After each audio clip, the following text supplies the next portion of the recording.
কিষান ফ্যামিলির পক্ষ থেকে সকলকে জানাই ধন্যবাদ। প্রিয় বন্ধুরা, এটা আমার শসার জমি, যেখানে আমি শসার গাছ তোলা হচ্ছে এখানে আমি আজকের গাছে কিছু স্প্রে করব, সেগুলো দেখার জন্য ভিডিও শেষ পর্যন্ত থাকুন। এখানে শিকড়ের জামে আমি হিউমিক্স ব্যবহার করলাম। পোকার জন্য আমি এখানে ফিপ্রোনিল ও ইমিডাক্লোপিড ব্যবহার করছি, যেখানে ছত্রাকনাশক হিসেবে আমি সাইমক্সেল ও ম্যানকোজেব ব্যবহার করছি, যেটা সিস্টেমিক ও কন্টাক্ট ফাঙ্গিসাইড। এখানে আমি বোরন 20% ব্যবহার করছি, তার সাথে কিছু মাইক্রোনিউট্রিয়েন্ট ব্যবহার করছি, যার মধ্যে এখানে আছে phosphorus, potassium, nitrogen, sulphur, calcium, আরও অনেক উপাদান আছে। তার সাথে আমি জিঙ্ক ব্যবহার করছি গাছকে সবুজ রাখার জন্যে। তার সাথে আমি এখানে অনুখাদ্য ব্যবহার করছি, অ্যাগ্রোমিন ম্যাক্স।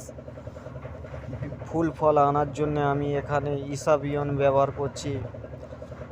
আজকের এখানে আমি বীজ দিচ্ছি, যেখানে গাছের বয়স মাত্র 25 দিন। এটা আমার তৃতীয় স্প্রে।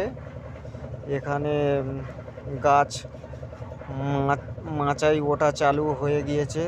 গাছের খালি গতিটা দেখুন বন্ধুরা, গাছ খুব সুন্দর আছে। কিছু গাছ এখনও তোলা বাকি আছে, যেগুলো তোলা হয়নি। সময়ের অভাবে কারণে আমি গাছগুলো তুলতে পারিনি। ভিডিওটা যদি ভালো রাখে বন্ধুরা, চ্যানেলটি সাবস্ক্রাইব করে আমাদের পাশে থাকুন। বেল আইকনটি টিপে পরের ভিডিও পেতে বেল আইকনটি টিপে আমাদের সঙ্গে থাকুন। এখানে শসার জালি দেখা যাচ্ছে। এইভাবে প্রত্যেক গাছে একটা দুটো করে শসার জালি দেখা যাচ্ছে বন্ধুরা।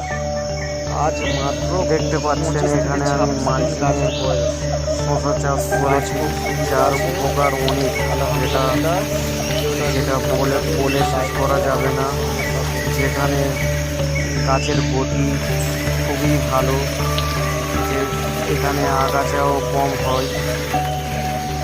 আমার পাশে আরেকজন চাষি চাষ করেছে, তার গাছ একই দিনে লাগানো। তার গাছ আর আমার গাছ অনেক তফাৎ বন্ধুরা, যেটা আমি সেই জমির ভিডিও না দেখালে আপনারা বুঝতেই পারবে না।